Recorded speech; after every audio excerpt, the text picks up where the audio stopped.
Welcome to the Architecture of Healing. Today's episode is deeply personal. We spend a lot of time in healthcare talking about patient experience, operational efficiency, staffing models, and clinical workflows. But what happens when those systems are tested in moments of real vulnerability? What happens when design decisions, communication breakdowns, and operational handoffs are experienced not as abstract concepts, but as a husband advocating for his wife during a high-risk birth experience? In this episode, we flip the script. Returning guest Adrian Erdman interviews me about my family's journey through 3 very different birth experiences, each shaped by operational breakdowns, emergency interventions, preeclampsia, C-sections, and extended hospital stays. But this conversation goes far beyond maternity care. We explore how healthcare environments either reduce or amplify stress, how operational handoffs shape trust, and why designing for resilience matters just as much as designing for efficiency. From the role of the birth partner as an advocate and translator to the hidden impacts of room layout, staffing transitions, and communication workflows, this conversation reveals how deeply interconnected healthcare operations, design strategy, and the human experience truly are. For healthcare leaders, architects, planners, and operational teams, this episode is a reminder that every strategic decision eventually becomes someone's lived experience, and often the biggest opportunities for transformation are found in the moments systems weren't originally designed to handle. So whether you work in care delivery, healthcare strategy, or the built environment, I think this conversation will challenge you to think differently about empathy, resilience, and what truly defines a healing environment. Thanks for joining us. Let's get into it. Welcome to the Architecture of Healing. We are joined today by a returning guest, Adrian Erdman. I'm so excited to have Adrian back. Welcome to the show. Thank you. Happy to be back. We have a very special episode today. I'm super excited about this because we are going to flip the script a little bit. So in Adrian's first episode, we talked about the birth experience and what it's like for a new mom to welcome a baby into the world and the patient experience through that lens and how that impacts healthcare design, operational thinking, and so on. And today we are going to let Adrian interview me in many ways and talk about what it's like to be the birth partner in that same experience. So if you aren't already aware, my wife and I just welcomed our 3rd kiddo into the world. He is just about 2 months old, and we have a 4-year-old, a 2-year-old, and the new baby. And so we're going to talk a little bit about those experiences. Healthcare is deeply personal, and everyone has their own individual experience with healthcare. And strategic decisions, operational decisions, and design decisions always are filtered through every individual's personal experience. And today we want to frame that around this particular experience and how we can think about those individual personal experiences impacting overall decision-making within healthcare operations strategy and design thinking. So as we jump into it, I may start by level setting with some of my birth stories. I'm going to get real vulnerable here and share a little bit about my life. All 3 of our kiddos, my wife and I struggled to get pregnant. We pursued IVF for all of our kids. And it might say something when I say that may have been the easiest part of the of the care experience. So maybe that's a little bit telling. But our first, everything was going great. We started by seeing a midwife and went through that experience pretty much with very little issue up until the end.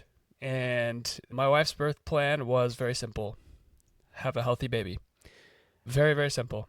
And we get to the end and lo and behold, baby decides to come early. My wife is diagnosed with preeclampsia and HELLP syndrome. And I did not realize that we probably should have added and not die to the birth plan. Because that was a reality that came along with those experiences. And so we can dive a little bit more into the details of that. But long and short of it is she did not die and we had a healthy baby. But there was so much more in that experience to unpack. Our second baby, my son, kind of going through that same process, kind of mostly uneventful. During the pregnancy, my wife was diagnosed with placenta previa, which basically meant She was not able to lift anything or do much at all for the last, I don't know, 10, 12 weeks, which is a lot when you have a toddler at home. Yeah. So that one had its own set of challenges. And then with our third, which was most recent a couple of months ago, he came through a scheduled C-section, which was the first scheduled C-section we had. All the others ended up at C-section, but they weren't scheduled. And my wife had preeclampsia and HELLP syndrome again. And so we went through revisiting those same experiences and same diagnoses, if you will, having been there before, having seen it, and having experiencing it a second time, which in some ways was helpful. So similar experiences between the first and the third. And overall, everybody's healthy, everybody's happy, but lots of learnings that happened from those three experiences. And I'm hopeful that we can kind of dive into that and share a little bit of insight related to how those experiences start to shape design thinking, operational thinking, and how we experience the care environment. So Yeah. Well, thank you for sharing that. I know it's brings up a lot of emotions. When you talk about these experiences and just how personal they are. And I'm going to ask you maybe a little bit more personal reflection. Think back, you're on your way to have your first kid. Like, how did you picture yourself as a birth partner? What did that role look like to you going in? And then how has that evolved through the three births? yeah, so you kind of have this idealistic view of what that looks like from TV, right? Of, Well, I'm there to hold your hand while you squeeze it and scream and push. And that was not the case at all. I envisioned myself being that support person, that rock that's going to be there through the pain, the discomfort, and into the joy. And it looked a lot different than I expected. And it lasted a whole lot longer yeah, than I sure. expected to. My wife was actually rushed back after one of her routine prenatal appointments, I think Well, 3 weeks before baby was supposed to be here. Rushed back and said, sorry, this baby's coming now. And so then we went through kind of the induction process and trying to get baby here. And I think she tried for about 60 hours. oh my Um, God. and so by the time they decided, okay, this is a C-section, we were exhausted. Yeah. And so there was just this level of fatigue. And as the partner, right, I'm there wanting to be with her and support her through this. I'm exhausted. I can't imagine how exhausted she is. Mhm. And so, I didn't realize how helpless I would feel in those moments. So in those collective moments, maybe you're feeling helpless, but when did you feel helpful? What interactions did you feel, okay, I'm here, I'm supporting everything? I think it was when the physicians and the doctors were coming in and out of the room before baby and after the baby. She's focused on one thing, is getting the baby out and then recovering. And it's really hard for her to process everything that's coming at us, Yeah. with the things the doctors are saying, especially with the preeclampsia and the HELLP syndrome and the high risks. And before C-section, they were like, we are on a mass transfusion protocol. Like, we've got the blood ready. There's a chance you could bleed out. Like, it's game time. Wow. We're ready. And with that, it was a total, like, what's happening, and just being so sleep deprived at that point, exhausted. I feel I'm kind of advocating and put in this place of, I need to advocate. I need to translate that to her and help make those decisions, because those decisions are hard to make when you're fully clear headed, much less in that state of being. What did that end up looking like? Since we've been talking, I've been reflecting back on, okay, my husband probably did a lot more thinking for me than I'm even aware of and translating it into our situation. So could you help me and other people who may have those similar experiences connect the dots a little bit? So as the advocate in the room, how does that play out with the way that everything progresses? One thing that I particularly struggle with is when providers would come in, the physicians and staff and nurses, they'd be talking to her and not to me. And so I'm trying to insert myself in those conversations and say, all right, I'm here too. I'm part of the care team, and I want to advocate for my wife and my child in these circumstances. And it was calming tensions in the room, but also being realistic. I don't want to hear anything sugar coated. I want to know what's really going to happen and what are the real risks here. I asked some questions that were probably absolutely ridiculous in the moment because I was sleep deprived, but I wanted to really know. I wanted to know what was happening, what were our options. Yeah. Do we absolutely have to have a C-section? Oh yeah, we do. And what are the impacts of that? What's the timing of that? How long do we keep trying before we get to a C-section? And all Mhm. these different kinds of things of we're spent and when do we get to Sarah Baby kind of thing. I'm essentially the facilitator of making sure that birth plan happens. For us, the birth plan is fairly simple, right? Have a healthy baby. There's a lot of things that are within there. We wanted to do it with as little clinical intervention as possible, starting with the midwives, and obviously that escalated very quickly. And as that escalated, we weren't averse to any of that. It was, let's do the things that we have to do when we have to do them. And in the place of advocating, it's figuring out what exactly those things are, when they have to happen, and to what extent they have to happen, and not going beyond that. It's interesting. It's like you had to be the logistics coordinator, but also the emotional support system, Yeah. for your wife and coaching her to an extent. I remember having conversations with my husband of when does he need to keep encouraging me when I seem like I'm ready to give up or move to some new intervention versus when does he just need to motivate me? And I think that's a really huge responsibility for the birth partner. That's hard to gauge out in the moment. And then when you're also being introduced new potential directions this could go, plus what's the criteria that determines which direction you're going to go and when, it becomes just information overload at that point. Oh, yeah. Yeah. Yeah. Well, and because we started with the midwives, we didn't have an OB. And so when we got to the hospital, this is way beyond the scope of the midwife care. And so we saw 10 different OBs Oh my from the time we got in the hospital to when we left. 10. And the one that actually delivered our daughter, our first, is who we chose for our subsequent two boys. God. Wow. That's something that never occurred to me before is when the line of clinical responsibility shifts just due to what's unfolding, Oh, that you yeah. might Yeah. be forced into a different provider, a different plan. Let me pause quickly too, I think, to make sure we address who comprises the birth partner and the support system. First, of course, you're speaking from the perspective of being a husband to a woman giving birth, but we know that the way that a family is defined can be so different from one family to the next. And in some cases, the person giving birth may not even invite family. It may be friends, or it might be a doula, or it might be a midwife. So I think just taking a moment too to make sure that when we speak about the idea of birth partner, it's capturing all of the different permeations of what that might be. And it's not something we'll get into today, but I think just for people listening, it's important to keep in mind, like, surrogacy is its own delicate situation. Adoption is its own delicate situation. There are people who don't have the other birthing parent present in their Mhm. lives. So it's whoever the birthing person wants to bring into the room that they treat as part of the support system there. So, in that vein, too, we very briefly talked about how we feel about having siblings come into the room. So, I was just curious, what did you guys decide to do? All the complexities and complications aside, right? With our second two, we would have loved, absolutely loved to have the siblings come up and meet the baby. Absolutely loved it. But that was just not a reality for us. Our second, our son, he was born in January. And so we were in the middle of RSV season. And so there were no kids allowed to come up.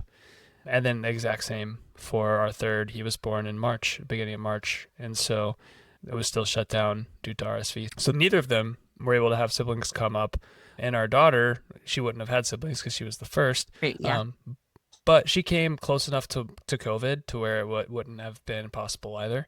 And so we just didn't have that option. And it's one part of the whole birth experience that we do feel we might have like missed out a little bit on, of Mhm. being able to have that kind of first moment of being a family together in the hospital. Yeah. We debated for a long time. And part of what we were nervous about is just bringing such a young child into a healthcare setting for the first time, Yeah. his worldview of going to the doctor is a checkup. You get a sticker and a toy afterwards, and it's very little blood and like very little complications. And I think just we wanted to be careful about, I don't know, bringing them into a potentially scary setting.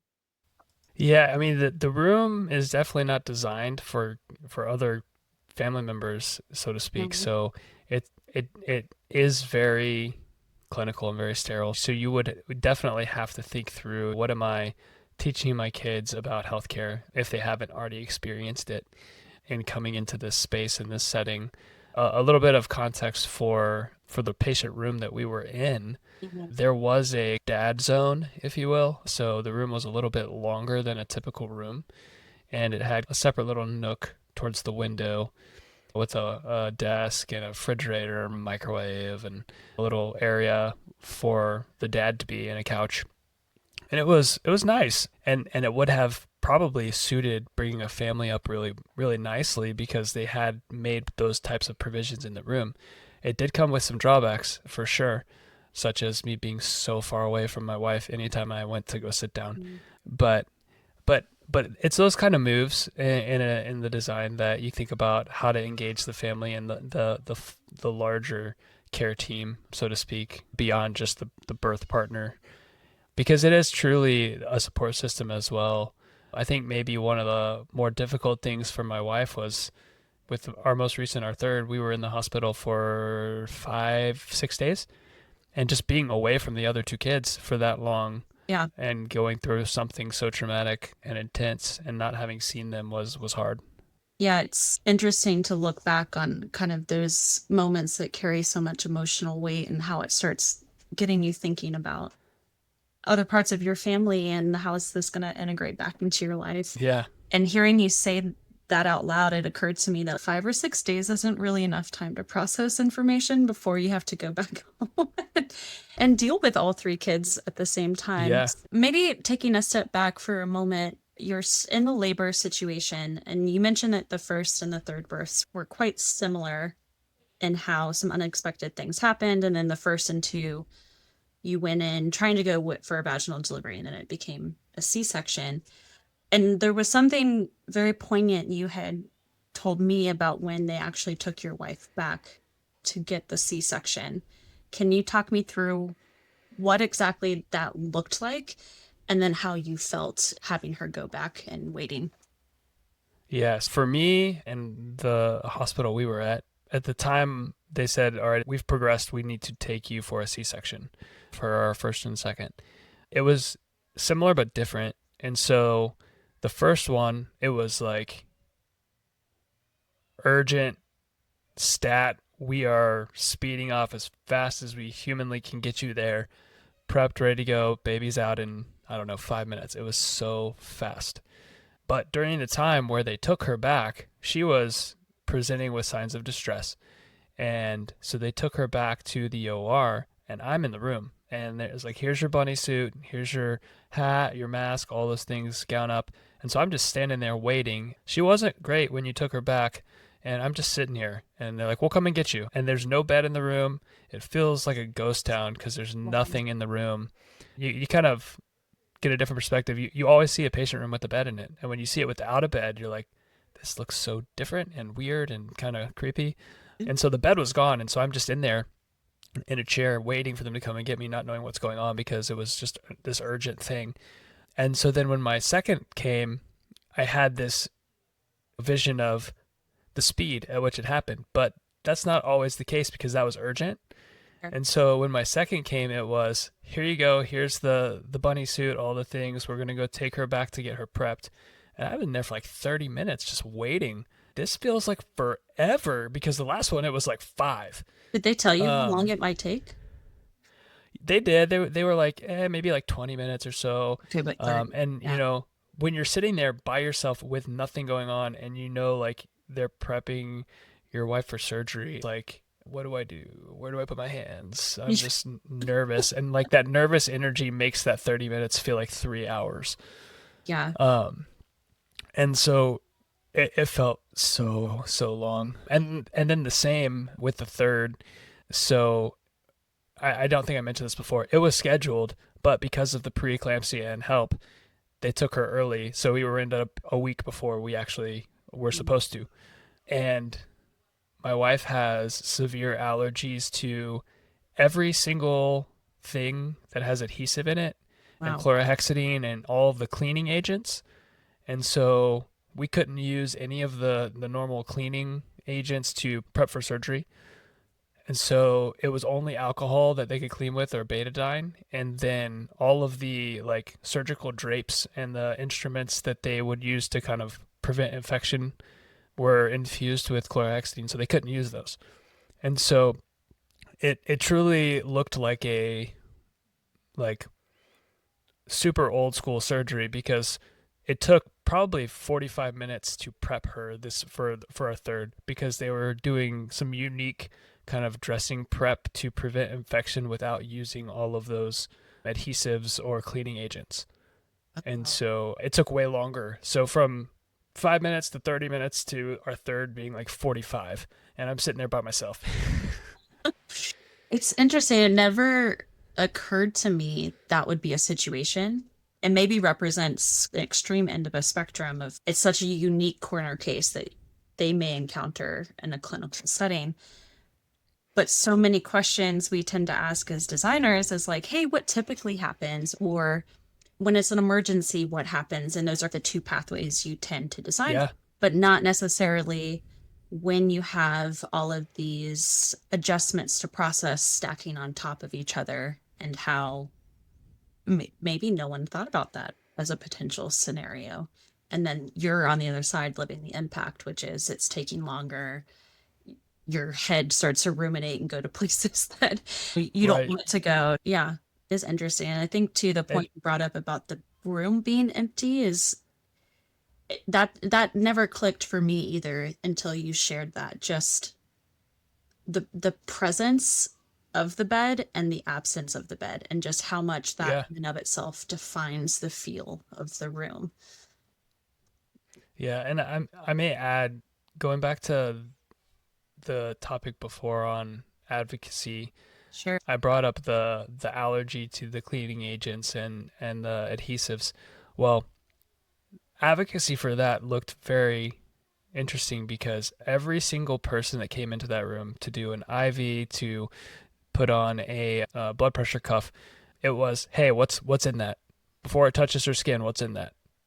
What's in that? Wow. And the first two, it was really hard. Like it honestly looked like third degree burns on a lot of her because it was such a bad reaction. And we managed it super, super well with the third. And there was one nurse, she was having trouble getting an IV stick, and she brought in another nurse.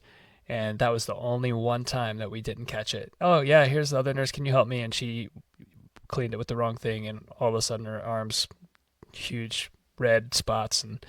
But that was a big piece of the advocacy of, hey, don't use this. What's in that? Don't let it touch her. Make sure of it, and kind of keeping that protected. Yeah. It's interesting to me. I think a lot of what we talked about in the last episode was these points of operation and communication failures. And so, what I'm hearing you describe is certain details of what's being communicated aren't making it out of somebody's mouth and into the head of somebody else, or it's lost in the noise of the chart to some Yeah, extent. So, yeah, to that point, like they have their standard work, and this is sure. our standard work. We grab this thing from here, we grab this thing from here, ready to go. And this is something that's atypical from that. And there is a time and place for that standard work and those standard operations and those workflows, and they are hugely valuable. However, the system needs to be able to adapt for the 20% of patients that don't fit that standard. What other operational friction points or breakdowns stood out to you during your experiences? Definitely the handoffs. I mentioned we had 10 different physicians. So the handoffs between each of them and bringing each of them up to speed with our daughter, this is what happened. This is what we want to see happen. This is how long we've been here. It was like moving a mountain trying to get us discharged. We were with our daughter, we were there for 8 days. So it was really difficult to get some of the care that we felt we needed because we didn't have our OB that was advocating for us. We had 10 different OBs that had their own patients, and we were just an add on. And so it looked different. The handoffs between OBs, between nurses and nursing staff. I do remember one of the nurses. This is kind of a funny story. So the hospital we were at has a nursery. We don't see a lot of those anymore, but they had the option for us to let our daughter go stay overnight for a few hours in the nursery until she needed to come and eat. So we sent her with the nurse and said, "Hey, would you mind taking her to the nursery for a few hours and bring her back at 1:30 or 2 in the morning when she needed to eat?" I walked out in the hallway once, and that nurse, I saw her dozing at the nurse station, and then I went back and I fell asleep. And all of a sudden she walks in with the baby. Okay, it's 1:30, 2 o'clock. It was 4:30 in the morning, and she had forgotten. Wow.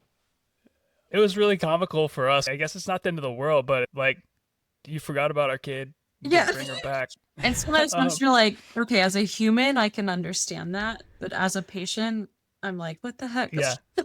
And this is like our first kid too, right? Yeah. And it's funny because we had that same nurse. Because we had so many, I had to write all their names down with our daughter. And we had that same nurse with our son.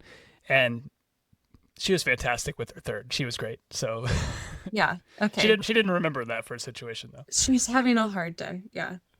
It does point out the domino effect of staff burnout and getting some relief in some way through their shifts, and they carry a lot of burden, which is a topic for another time. Yeah. I think just demonstrating how these types of things trickle down into other parts of the system is helpful to point out. And before we move on from that, I did want to mention with each of our three, we went to the same hospital. And on the last episode when we talked, Yes. you brought up how you choose your care, even though if things went off the rails or it went really bad, you still go back to the same place. And it may be more related to the outcome than the actual challenges that you faced. And you have a lot of choices when it comes to your health care. We had a lot of challenges in the 8 days we were in the hospital, but we did choose to go back to the same hospital. And as I mentioned, we chose the provider that delivered our daughter as our OB for the next two. And so there was something meaningful about that first experience, as challenging and as difficult and as complex and as many breakdowns as there were with it. It was meaningful enough for us to say, we're going to choose you for our next two, and we're going to come back to this same facility. I also chose the same OB for my second. And I think it's this element of developing a relationship that you may not have had before, or you go through some things together, for lack of a better term, that you start to then understand the way they think and how they communicate. And for me, it did develop trust, but I think at its simplest form, it develops a sense of expectation. You know what you're going to get. Yeah, yeah. In such a setting of anything can happen at any time, which is counter to all of the different handoff issues you just talked about. There's this natural contradiction and tension that's happening within these settings of you can't have someone working all the time, but how do we start to balance that with some level of familiarity so there's any hope of a relationship and trust forming from that standpoint? The other thing I wanted to touch on briefly was the concept of stress. So we talked a bit about that in the last episode around how part of the situation you're being in is stressful in and of itself. But then the way that the space can impact the process is actually through the amount of stress that it creates or it relieves. And we didn't explicitly talk about this last time, but the reason that is so significant is that as stress hormones start to kick in, it actually can deter oxytocin production, and therefore labor can stall, in extreme cases actually stop.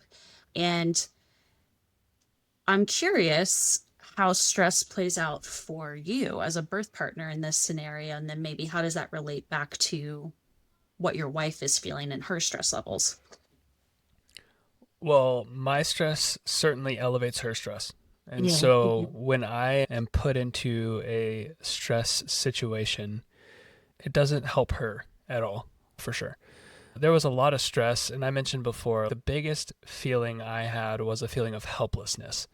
I go back to, I just want to be the guy on TV holding her hand and letting her squeeze my hand off. Not at all. Not a reality anytime. The stress was I can't be that hand. I have to be the mouthpiece. I have to be the ears. I have to be, in some cases, the legs going to get ice or water or food or whatnot. And so I'm advocating in all those different areas, not just being the hand that she's squeezing. And so that wears on me of, I'm doing all these things because I don't know what else I can do because it feels like there's nothing I can do. I'm going to talk to the doctor and ask these questions, even though they're not talking to me, they're only talking to her because she's the patient. I just feel this level of helplessness to be able to do anything of substance. And so that inherently creates stress of just trying to do something meaningful. And then she feels that and she's like, I don't need you to do that. And I'm like, well, I don't know what else to do. I don't just want to sit here while you're in pain and, going through this traumatic experience.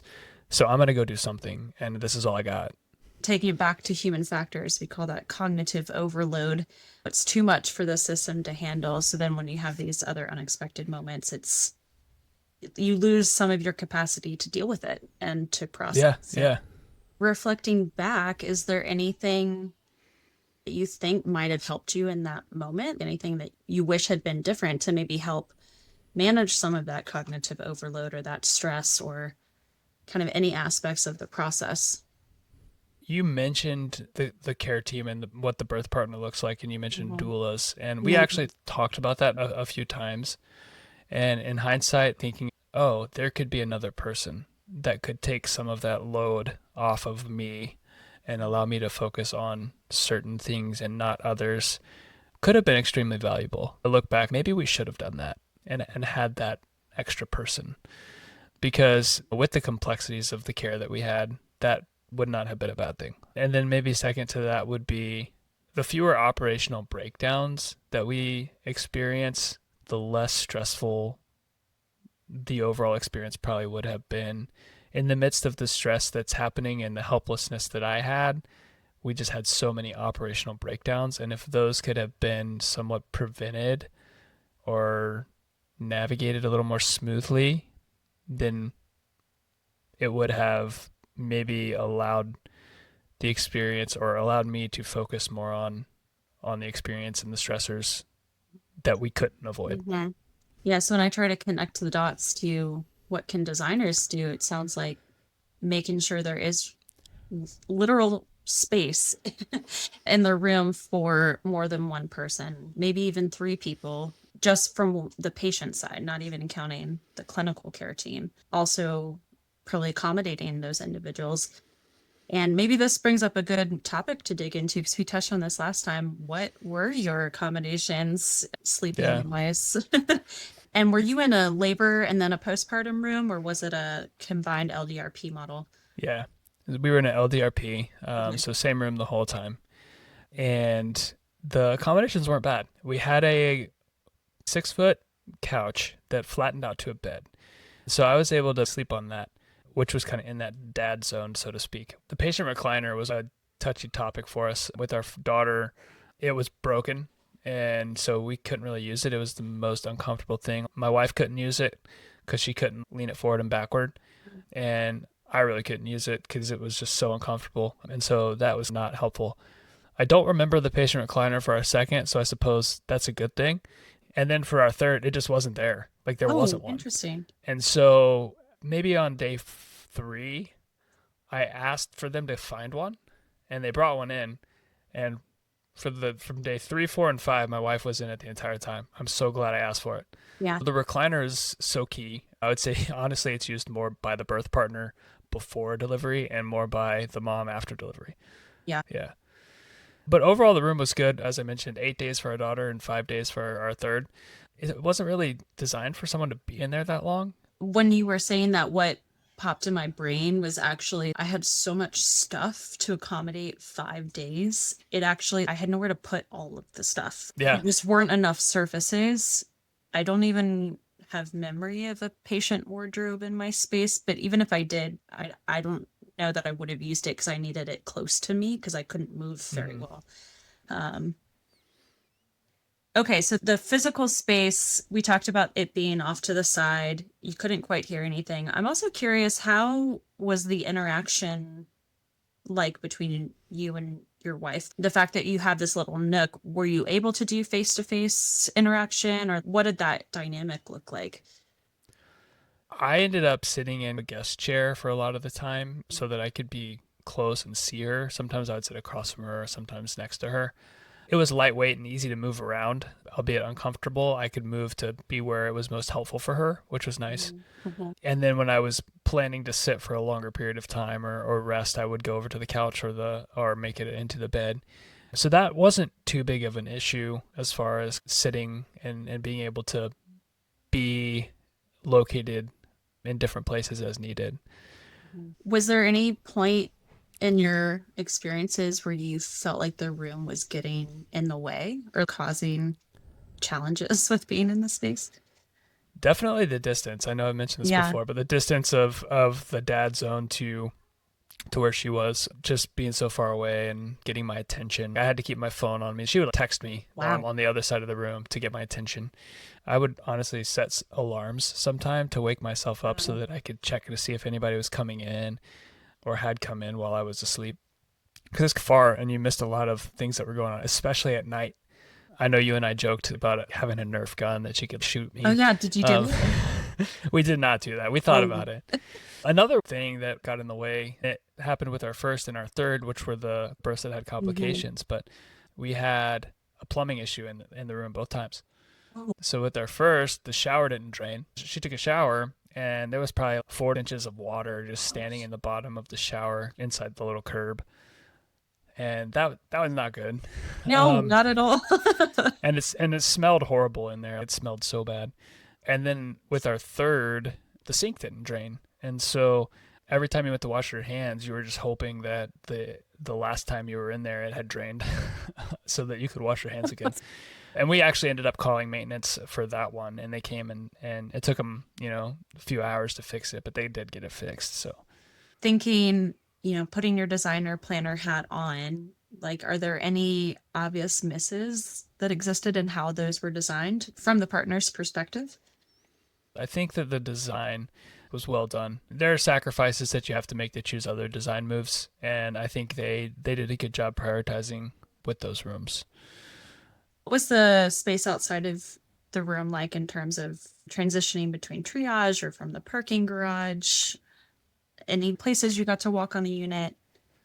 They have a nice little lobby outside of the unit, kind of waiting space that is there for families. It was very helpful to have that space to just go and decompress and to be able to sit not somewhere that's not in the room, but also not in the main public lobby downstairs where everyone is. It was a little more secluded, which was really nice to just go and sit quietly, decompress for a little bit before you go back into the room. So that created a space of respite. And the unit was very big, very wide. I would say wider than typical, maybe 10-foot corridors in some places. It functioned really well. It's a stacked unit, so 2 floors of it are Mhm. labor and delivery. I think it's a total of maybe 60 rooms between the 2 floors, and it, Mhm. it worked real well. I mean, it sounds nice because I remember as soon as I felt confident enough to walk, I was like, I gotta get out of this room. Yep. I want to do a lap. Yeah, we did several laps. It had a nice little racetrack. We were cautioned, don't get too close to this door because the hug system is going to alarm and tell you you're stealing your baby. So don't walk that way.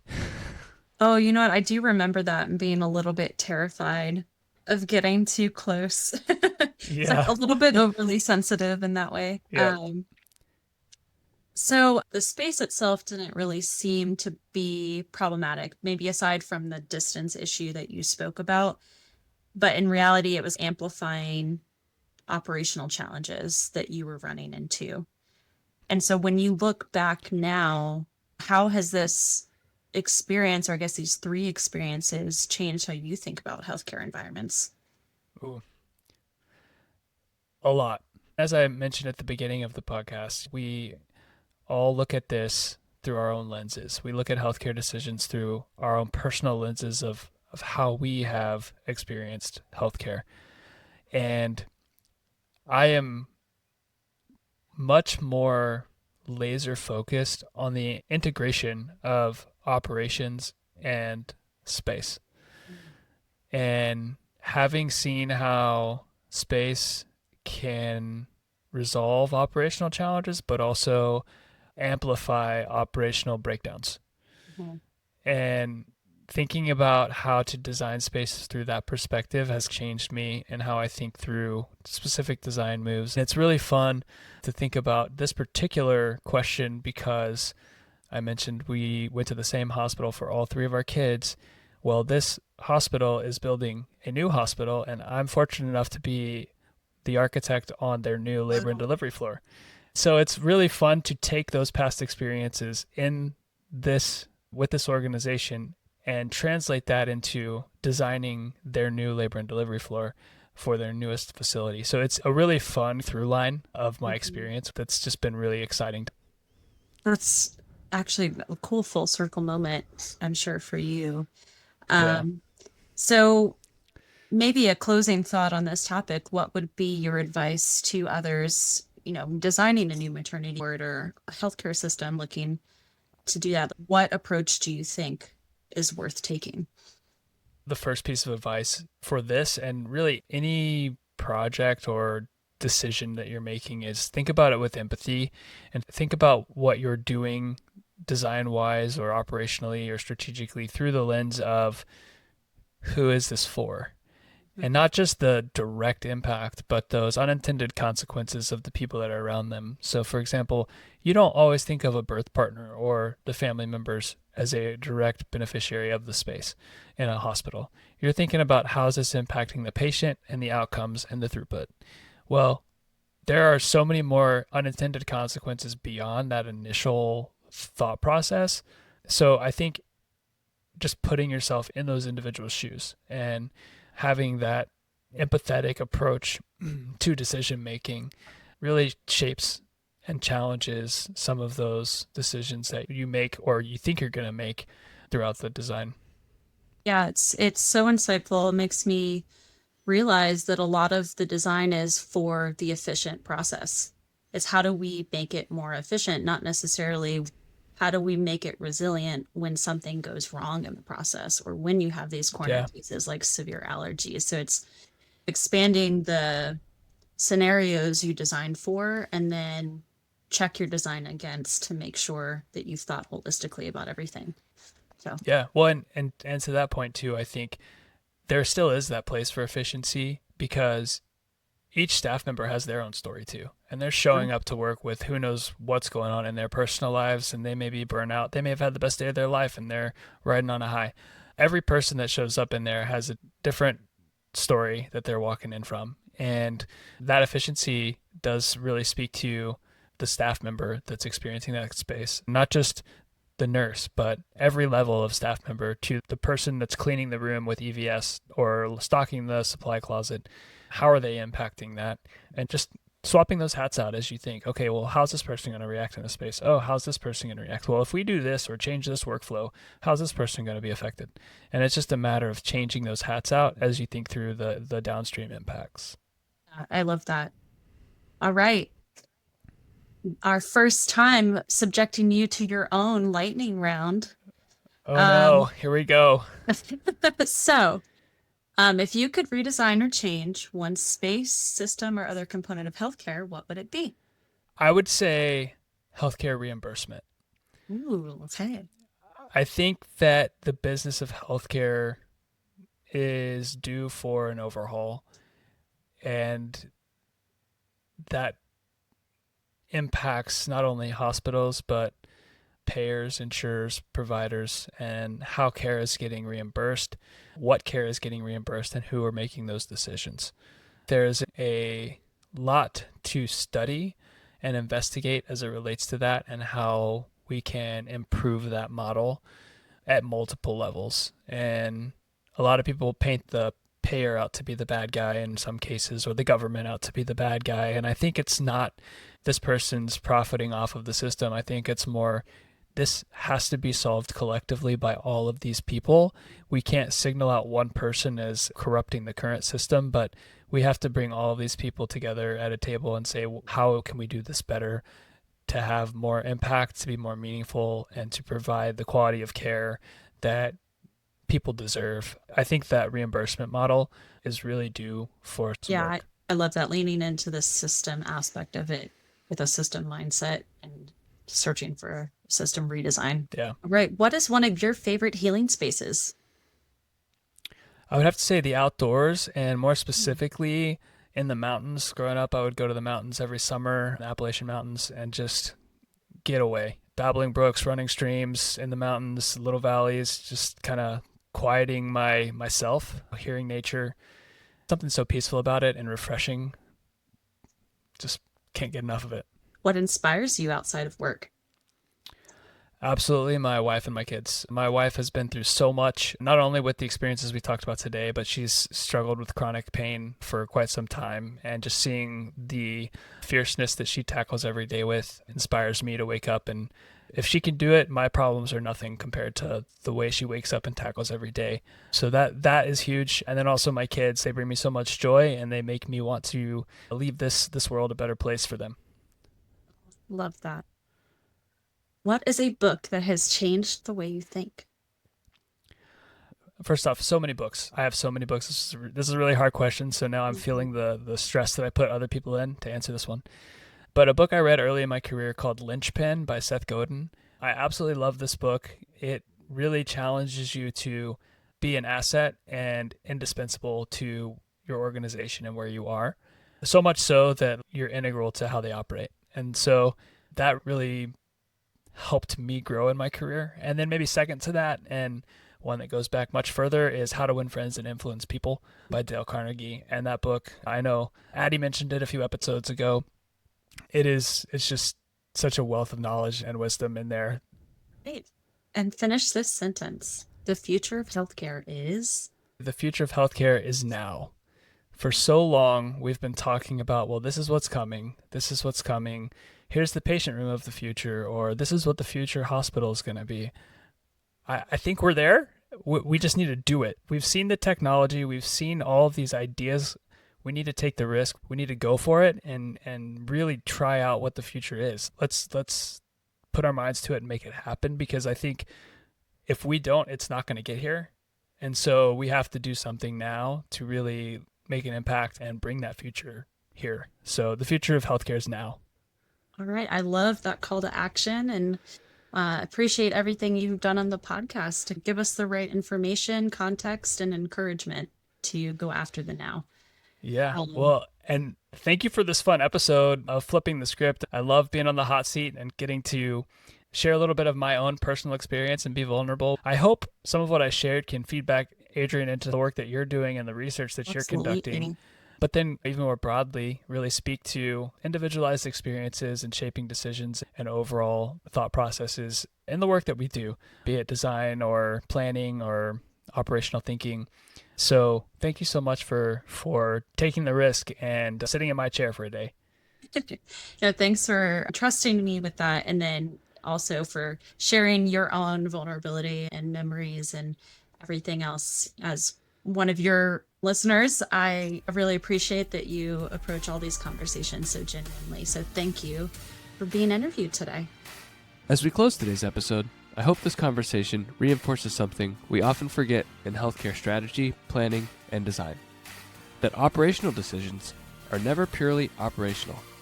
Every workflow, every handoff, every room layout, and every policy ultimately shapes how people experience care during some of the most vulnerable moments of their lives. The challenge for all of us, whether we're clinicians, executives, designers, planners, or consultants, is to move beyond designing only for efficiency and start designing for adaptability, empathy, and resilience when things don't go according to plan. If this episode resonated with you, share it with a colleague or someone shaping the future of healthcare environments and operations. And if you're enjoying the Architecture of Healing, be sure to subscribe, leave a review, and continue the conversation with us at thearchitectureofhealing.com. Thanks for listening, and we'll see you next time.